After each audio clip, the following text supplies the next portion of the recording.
Leatherhead is a town in Surrey, mainly agricultural.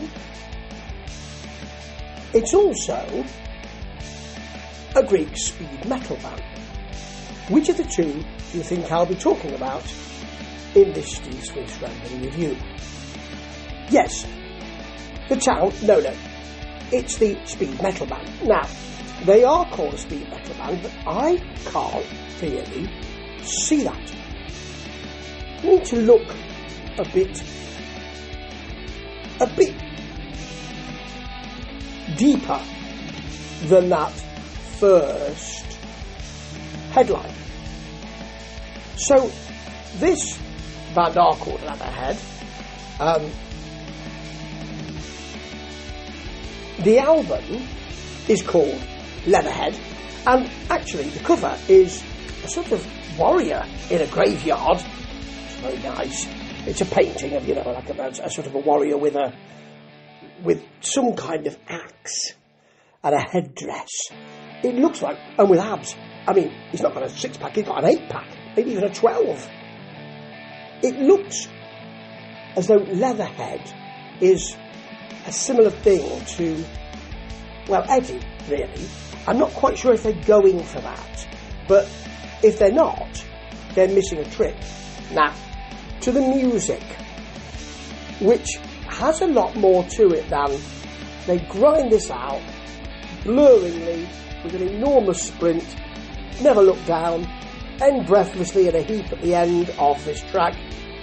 Even when Raven said they did that, New Wave of British Heavy Metal, Nawab and Raven, they didn't. They had melody in there. Now, I'm not saying this has that kind of melody, but what it does have is light and shade. Even when you've got the beginning of From Beyond, which is sort of Grand Guignol, or Grand Guignol, if you like, approaching horror, we have a hair metal vocal. And the big fast riffing of Equinox, that hair metal vocal becomes a scream as the solo begins to rise. And I rather like it. It all rather works, I must say. And then Dress to Kill gives you a lot more. Let me come back to that. You've got Into the Werewolf's Lair, which is, because you're going to run about, you're not going to be sitting down having cups of tea with them, are you? Or maybe taking out a mandolin and a lute and having a sing-song. It's fast, it's thrash, with a frantic solo. You want to get in and out quickly. If you're in the lair, I really like Under Your Bed, which has got blur. I mean, this is the blurring riffing I spoke about earlier. This is running around and ending in a heap.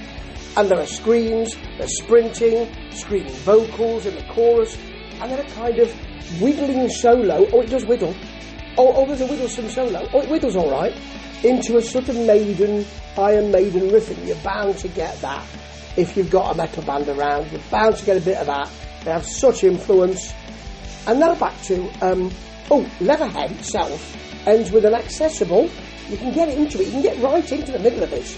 It's not so fast and demanding that you think, my God, I'm going to have to choose a moment. You know where you were when you were a kid and you were looking at the roundabout and people were really caning it, so it was faster and faster, and you had to judge the moment to step on. Otherwise, you could be thrown several feet or end up underneath it. That sort of thing. Waiting for a moment to step into the music. It's not like that. You can get into it. It's got a metallic, tough groove, but Leatherhead's very good. Really like that. And Dress to Kill, which is in the middle of the album really, has more to it. It's got chugging, it's got some drum fills, it's got a sprint, it's got real drama. And actually, by the time Vampire's Kiss in the middle of his album came in, I'm thinking that this hair metal screamy vocal sounds a bit like Andy Sears.